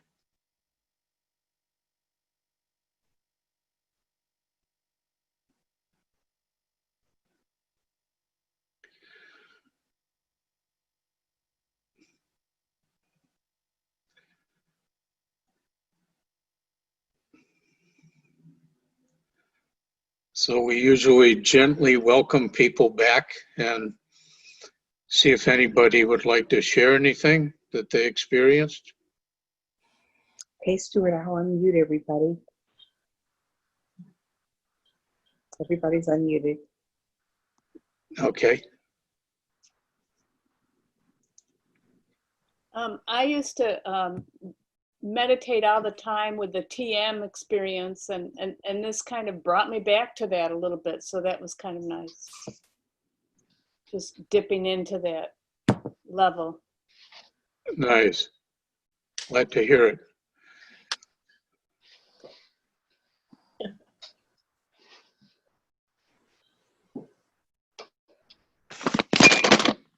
Oh.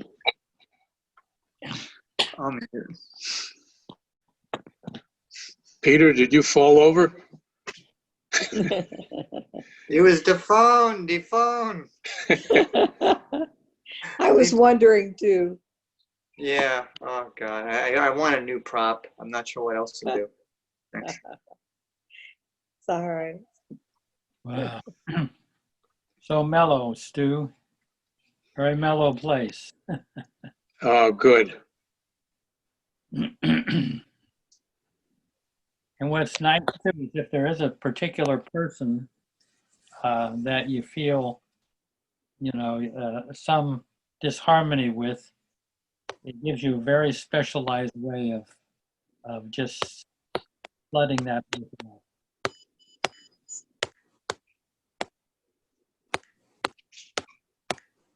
Yeah, I'm not sure if everybody knows who's on. You might already know, but I first learned sending love to somebody else's heart in a professional training in the context of conflict. And we were told that this can be extremely powerful with conflict and that magical healing can take place. And anyway, short story is over the course of about 15 years now. I have experienced that either myself or working with this with other people time after time. And just remarkable, magical things happening. Yeah. And just, Yeah. yeah. And it can be very good to keep doing it too. So it's not necessarily just a one-time deal. Although sometimes miraculous things happen just one time, but in doing it repeatedly, that can really help feed marvelous things happening. Yeah. Hey, Stuart. Yeah, Peter. Yes. Thank you again. In response to what you said, we could do it again and again. Do you think it could be looked at as a form of tithing, where people may give a certain amount of money, say it's an emotional tithing of sorts or some type of tithing? Say a little more about that, Peter. Well, I've heard of the concept of tithing when I looked at financial management, which is to give away roughly 10% of one's income. But then I saw a YouTube video from someone and he talked about a commandment that he had personally. And he said, give away 10% of everything you have. And I thought that was just marvelous. And when I look at your meditation and focusing on deliberately loving somebody else in the way you are doing, I look at it not that we're just giving money, because we can give money. If I cook food, I can give food. When I sort through the house, I can give away some things, and we could do this.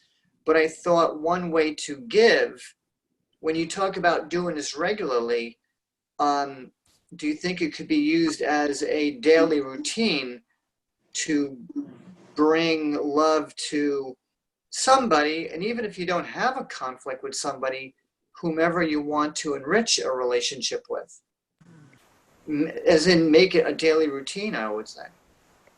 Well, I think you absolutely can make it a daily routine. And, bear in mind, there's no guaranteed result from doing this, but I have just witnessed so many times just amazing things happening, and Jeff has a little story from recently. I don't know if you want to share that again, Jeff. But I think the first time you did it, I'm sure other people have had this, but I was focusing on this one person that I have and there's a certain kind of distance and everything. And I did it on Sunday, and I think the next day, this person who doesn't even live in the area happened to be biking around and stopped by the garden here and gave the person the tour and everything. They had never been here before, you know. I mean, out of, you know, many, many years. So how unusual.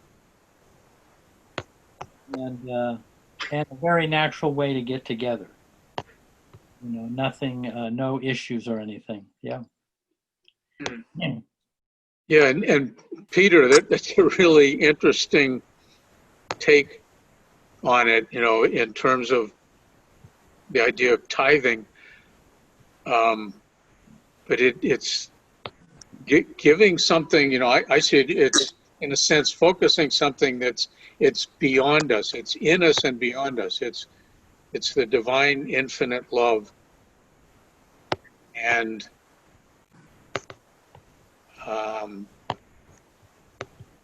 it's not like we're creating this ourselves, you know. And for me, in connecting with the fact that it is the divine love that's all around us, it's in us, it's very freeing. I find my experience of sharing this is very freeing, personally freeing. Yeah, it's inviting that divine love into ourselves. Yeah. That's always here, but we don't necessarily actively invite it in as we are kind of carrying on our day. You know, Baba said, if his lovers would cultivate thoughts of world peace, it could be brought about. Can you imagine just thoughts of world peace? If my lovers would cultivate thoughts of world peace, it could be brought about. And to me, that's, you know, that's like a form of prayer for the whole world. I mean, it's very similar to this. It's wonderful, wonderful. Yeah, dynamite point. Very telling.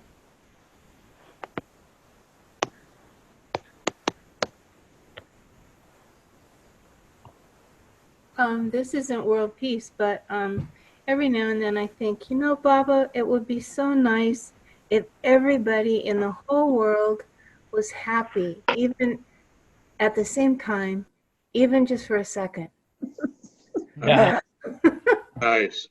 Nice. Yeah, if they would like work it out kind of a second all over the world for like 2 minutes. 2 minutes would be good. Yeah. The world might shift on its axis. Yeah. Probably would. That's true. That's I true. mean, it does allow Baba to come in. I mean, you know, it's not like he can force himself on us. He has to invite it in. It would also take the burden off of him. If we could just be happy. Yeah. Then he's not unhappy in us. Yeah, exactly. It's like taking a dip in the ocean of Baba's love. Yeah, yeah.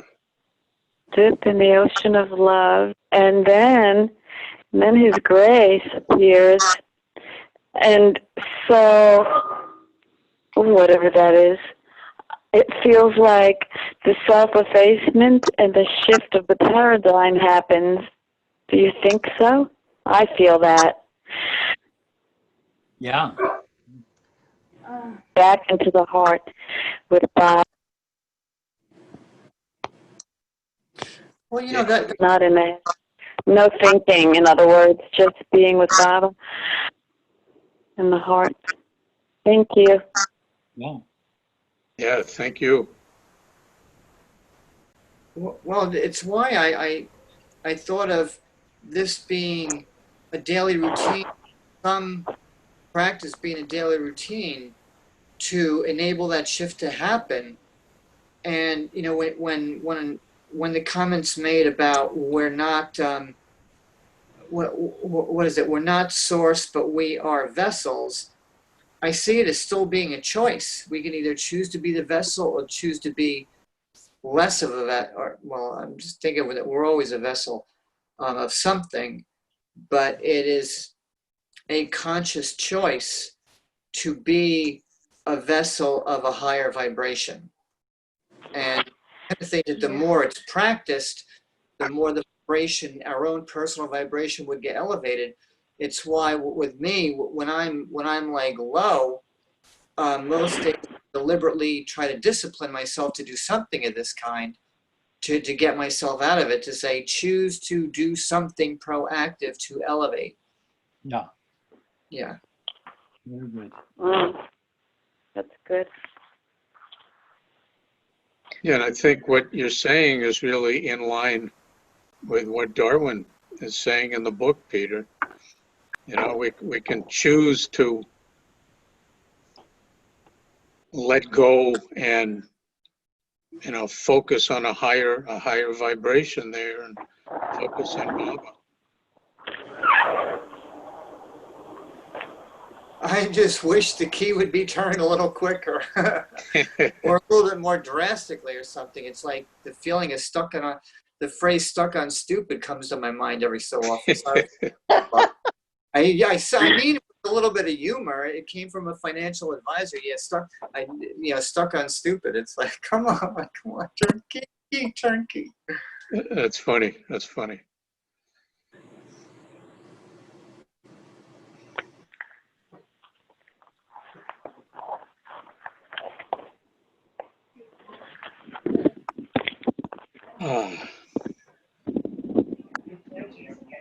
Yeah, it's late enough. Okay.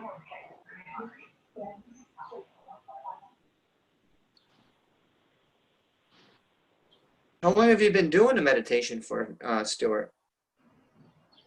Well, I actually developed the meditation as I'm doing it here only in the last few months.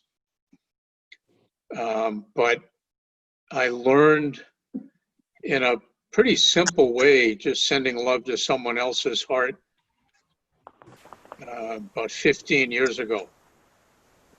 And it was during a training, and the guy just pretty quickly described it, told us an example from his own life, which was an astounding example. And then he said, so why don't you pair up, and now, you know, everybody, you're going to get a few minutes and just focus sending the love and just see what happens. And I was hooked. I said, this is really cool. And I felt like it was a big gift from Baba that I could learn this. And then I ended up expanding it in my own life. And then really expanding the meditation. I started doing the meditation as part of webinars, and I got encouraged to expand it, which I have.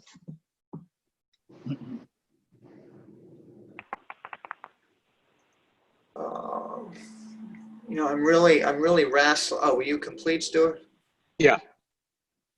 You know, I'm really wrestling with saying this because I don't know how much interest it would have. But when I think of, it's a theme, you know, it's why I'm so interested in meditation. And when people talk about that they do mantras, I recently listened to a program that's a favorite program of mine. And the man was saying that it's scientifically known. You know, Einstein knew of this. Edison, who was a super genius, knew of this. That when the brain, like our brain is a transmitter, or our mind is a transmitter, one of the two, it releases frequencies, and like radio frequencies diminish in strength, human frequencies maintain their strength infinitely. And when I heard this, when I heard it for about the 1000th time, it started lighting me up, thinking, oh my God, with everything that's happening in the world, especially when I think that people that are devotees of Meyer Baba take his name, you know, with the more vehemence, the more power it would be sent, that being his name is infinite power, infinite knowledge, infinite love. how transformative it must be to the universe to do that. So I think it is like a win-win-win when this happens. It's not just us that are being transformed. It's not just the one that it is being directed to, but I trust too that it's directed to everybody. It's thought that it's something that just keeps on coming back to my mind. That's why when I hear people did this meditation, TM or Buddhist, whatever it is, I think right now is such a profound time to do it in order to elevate and help protect Earth as well as beyond. I have to put a gag in my mouth because I love the subject. But Baba talks about there being all different kinds of meditation. You just don't have to sit still. Reading a book, singing a song about Baba, all of these are forms. If you look in the discourses, it gives like 7 or 8 different types of meditation. I can't recite them all, but it seems like anything you do with focus, especially if it's on Baba, would be a form of meditation. Yeah, the divine truths in the discourse. Baba said, if you read the divine truths, it's the perfect meditation. And then he said, and here are the divine truths. And that just followed in the next section. It's under the section of meditation. And just reading Baba talking about, how creation came to be and how the bubble in the ocean, and it's the divine truths. Just exquisite. Now that I'm talking about it, I'm going to dig it out and read it tonight because I need it. There are several chapters on meditation in the discourses. I don't know whether it's volume 2 or volume 3, but they are amazing. And really, before anyone should beat themselves up that they're not meditating, they should read that, because you're probably meditating, you don't realize it. Even a walk in nature can be considered meditation according to what Baba says. Totally, yeah. Well, he said meditation in action, didn't he? Yeah, there's also karma yoga. That's meditation in action. So people who are being active are also doing a type of meditation. So it's not limited at all. It's not. Yeah. I'm going to go meditate on dinner, folks. Okay. What? Jeff, you want another moment of silence? And well, it's I mean, don't stop because of me. If it's all up to you folks. Well, why don't we have a minute of silence, a moment of silence, and then Jeff, we won't make it long so you can get to the dinner. And please send love to Nan and thank her for the India Ari I Am Light video that she put on Facebook. And if you haven't seen it, Jeff, I haven't. Please ask her to bring it up for you to look at. It is so, it's just beautiful.